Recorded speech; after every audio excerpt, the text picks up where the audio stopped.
जमीन पर आसानी से ना मरने वाले 4 प्रजातियां। Light house jellyfish.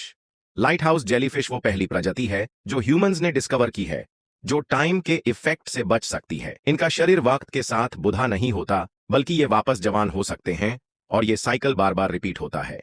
शुरुआत में लाइट हाउस जेलीफिश एक पोलिप स्टेज में होती है। लगभग 1 महीने के अंदर ये मेच्योर जेलीफिश बन जाती है और फिर इनमें रिप्रोडक्शन का एबिलिटी आता है। नॉर्मल ब्रीडिंग के बाद ये जेलीफिश मरने के बजाय वापस पोलिप स्टेज में आ जाती है और ये साइकिल चलता रहता है। वुली बेयर कैटरपिलर बायोलॉजिस्ट्स के अनुसार अब तक दुनिया में सबसे ज्यादा cold resistant creature woolly bear caterpillar है। ये -7 घर टेम्परेचर तक सर्वाइव कर सकता है। साइंटिस्ट्स मानते हैं कि वुली बेयर कैटरपिलर ऑलमोस्ट अमर है, चाहे इसका शरीर और खून तक फ्रीज हो जाए, फिर भी ये मरने नहीं वाला।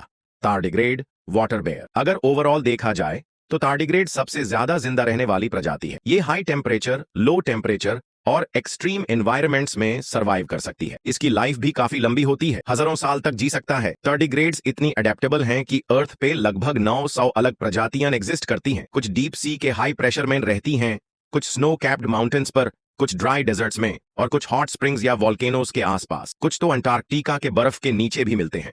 बस अर्थ का कोई भी एनवायरनमेंट हो, टार्डिग्रेड्स हर जगह सर्वाइव कर सकते हैं और तो और ये स्पेस में भी सर्वाइव कर सकते हैं। टार्डिग्रेड अब तक का एकलौता ऐसा जीव है जो बिना पानी के भी सर्वाइव कर सकता है। पानी के बिना भी ये 100 साल तक जीवित रह सकते हैं। औरत एक सुपरनैचुरल फिनोमिनन का जीवंत उदाहरण। साइंस कहता है जब औरत अपनी इंट्यूशन पर चलती है तो उसकी इमेजिनेशन वैन गॉग के बाद दूसरे नंबर पर आती है। जब औरत किसी बात को पकड़ लेती है तो उसका आईक्यू आइंस्टाइन के बाद सेकंड हाईएस्ट होता है। जब औरत हार्ट ब्रेक से गुजारती है तो उसकी लिखने की ताकत मो यान जैसे बड़े लेखक के बाद आती है। जब औरत गुस्से में होती है तो उसकी फाइटिंग पावर गॉडजिला के बाद सेकंड आती है। जब औरत पगलपन में आती है तो उसकी डेंजरस लेवल कैओस के बाद दूसरी सबसे खतरनाक होती है। सोचो, 1 महीना में 7 दिन तक ब्लड लॉस होने के बाद भी जो ना मरे, तुम क्या लेकर उससे टक्कर लोगे? मत पूछो मैं कौन हूं, वरना मैं भी तुम्हें थोक दूंगा।